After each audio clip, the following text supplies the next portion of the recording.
Graça e paz, meus irmãos. Vamos hoje meditar na palavra de Deus em Romanos capítulo 1, verso 1 ao verso 7, quando a palavra de Deus nos diz: Paulo, servo de Cristo Jesus, chamado para ser apóstolo, separado para o evangelho de Deus, que ele no passado prometeu por meio dos seus profetas nas sagradas escrituras.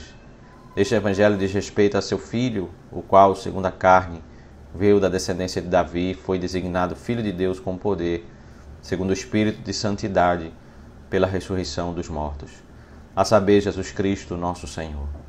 Por meio dele viemos a receber graça e apostolado por amor do seu nome, para a obediência da fé entre todos os gentios. Entre esses se encontram também vocês que foram chamados para pertencerem a Jesus Cristo, a todos os amados de Deus que estão em Roma, chamados para ser santos. Que a graça e a paz de Deus, nosso Pai, e do Senhor Jesus Cristo estejam com vocês. Nós temos nesses 7 primeiros versos da carta aos Romanos, Paulo descrevendo um pouco sobre a sua pessoa, no verso 1. No verso 2 ao verso 6 ele fala sobre o Evangelho, e no verso 7 ele envia uma saudação àqueles irmãos daquela igreja a quem ele não conhecia pessoalmente, mas está escrevendo sobre o Evangelho.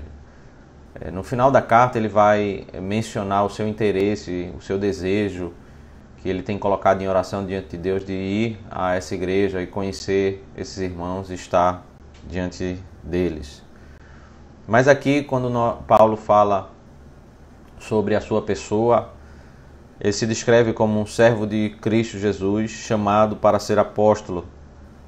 Ele, servo do Senhor, ele descreve que o Senhor Jesus Cristo é o Senhor da sua vida e que Deus o chamou, o vocacionou, e ele está fazendo referência ao episódio lá de Atos, capítulo 9, quando o Senhor Jesus vai até ele e o chama para ser apóstolo, vocaciona ele, separa ele para ele servir nessa tarefa de ser o portador da revelação e entregar ao povo, e mais intensamente aos gentios, a palavra revelada pelo Senhor. Ele vai servir como apóstolo, separado para o Evangelho de Deus. Ele foi salvo pela graça do Senhor, mas a sua missão apostólica é ensinar esse Evangelho, é receber do Senhor detalhes sobre a palavra de Deus, sobre a boa nova da salvação, e entregar aos seus ouvintes, aos gentios, a pessoas de tantas tribos, línguas e nações, a pregação da palavra de Deus. Muitos hoje se levantam como apóstolos, como se eles tivessem novas revelações, mas a verdade é que os apóstolos foram aqueles que se encontraram pessoalmente com o Senhor, aqueles que viram Cristo ressurreto, que receberam o Evangelho do Senhor, a revelação do Senhor, e foram portadores da revelação. Portanto, nos dias de hoje nós não temos apóstolos. Mas logo em seguida Paulo ele quer falar sobre o Evangelho. E ele começa falando aqui no verso 2 e verso 3 a relação do Evangelho com o Antigo Testamento, que ele no passado prometeu por meio dos seus profetas nas Sagradas Escrituras. Este Evangelho diz respeito a seu filho, o qual segundo a carne veio da descendência de Davi. Há muitos que fazem uma relação em que dizem que o Antigo Testamento é a lei e o Novo Testamento é o Evangelho, como se no Antigo Testamento não houvesse Evangelho, como se no Antigo Testamento não tivéssemos a salvação pela graça, ou como se fosse possível alguém ser salvo pelo Senhor se não fosse pela graça do Senhor e pela boa nova do Evangelho. Mas o que o texto diz é que o Evangelho é a promessa feita no Antigo Testamento por meio dos profetas. É disso que se fala o Antigo Testamento, é numa promessa de graça, a palavra da boa nova, de salvação pela graça. E por isso Cristo ele é o cumprimento de toda a esperança de Israel. Ele é o rei prometido, descendente de Davi, toda a esperança que eles tinham em um rei que viesse a suprir todos os seus anseios e desejos, estava exatamente está na pessoa de Cristo, o descendente de Davi, o verdadeiro rei, o alvo daquela profecia de 2 Samuel capítulo 7. Está em Cristo, ele é o cumprimento da esperança de Israel, de toda a mensagem do Antigo Testamento, a salvação pela graça, a esperança por meio do Messias, Cristo Jesus. E aí, em seguida, o verso 4 nos estabelece a relação entre o Evangelho e a ressurreição. E foi designado Filho de Deus com poder, segundo o Espírito de santidade, pela ressurreição dos mortos, a saber, Jesus Cristo, nosso Senhor. Cristo sempre foi Filho de Deus. Mas o que Paulo quer destacar aqui no verso 4 é que ele foi evidenciado perante todos os povos como o verdadeiro Filho de Deus ao ter ressuscitado entre os mortos. A ressurreição é a evidência de que Cristo é sem pecado, de que ele venceu a morte, de que de fato a sua proclamação é verdadeira. Eles poderiam ver naquela pessoa que foi condenada pelos homens, que foi julgada pelos homens e que foi sepultada, mas ver que aquele julgamento foi falso, porque ele venceu a morte não poderia reter ele. A sua ressurreição evidencia a glória da sua pessoa, a glória da sua obra, que ele é o Filho de Deus. É na ressurreição que nós temos a evidência de que a sua obra, especialmente na sua morte na cruz do Calvário, ela é eficaz para perdoar todos os nossos pecados. E aí o verso 5 ao verso 7 trabalham sobre algumas implicações do Evangelho, benefícios e responsabilidades. Quando no verso 5 nós temos, por meio dele, viemos a receber graça e apostolado por amor do seu nome, para a obediência da fé entre todos os gentios.